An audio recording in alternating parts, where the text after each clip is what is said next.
Let's look at a couple of questions here. Question number 1. Which of the following best describes what is meant by the term generally accepted auditing standards for a PCAOB audit? Now remember we talked about Tippecanoe, training, and so on. So we talked about our 10 generally accepted auditing standards, and it's TIPPICANOE. First 3 were general, next 3 fieldwork, last 4 reporting. And these were a way of measuring the quality of the auditor's work. If the auditor adheres to these standards, they're generally not considered to have been negligent. These still apply to what kind of audits? PCAOB, which are public company. PCAOB is Public Company Accounting Oversight Board. PCAOB, peekaboo, I see you. So that's public. So for public, boom. For non-public AICPA audits, what do we say? The Auditing Standards Board. We don't use Tippecanoe, but it's still very similar. In other words, we're still kind of following that same path. Therefore, again, the flow still works. But what are these called? They're a way of measuring how good the work is. Because if you adhere to these standards, you're generally not considered to have been negligent.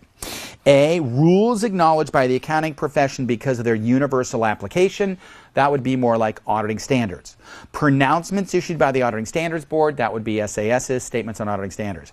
Measures of the quality of the auditor's performance. Maybe.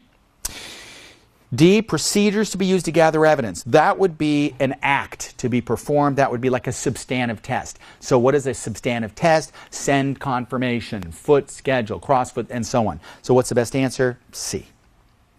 Number 2, to exercise due professional care, an auditor should what? So in order to act with due professional care, that means you're acting with skill, with due diligence, without negligence, a critical review of the work done at every level within the audit. So A, critically review the judgment exercised, maybe. Examine all available corroborating evidence supporting management's assertions. Well, you don't look at all the evidence because all the evidence, that's going to be what we call absolute assurance. And what are we looking for? Not absolute, but what? Reasonable assurance. Very good. C, design the audit to detect all instances of illegal acts. Well, illegal acts now called what? Instances of non-compliance. No. Attain the proper balance of professional experience and formal education. That talks about the auditor himself. We want to make sure he or she has the proper training and so forth. Best answer, A. Number 3. Because of the risk of material misstatement, an audit of financial statements in accordance with generally accepted auditing standards should be planned and performed with an attitude of what? We said that as you're out there doing an audit, you need to do what? You need to act with professional skepticism, question and doubt everything. Objective judgment, well, we should use that anyway. Independent integrity. Independent integrity is not an attitude.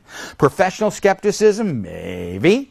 And impartial conservatism, that's not used. Best answer is what? Professional skepticism. That's what we're looking at.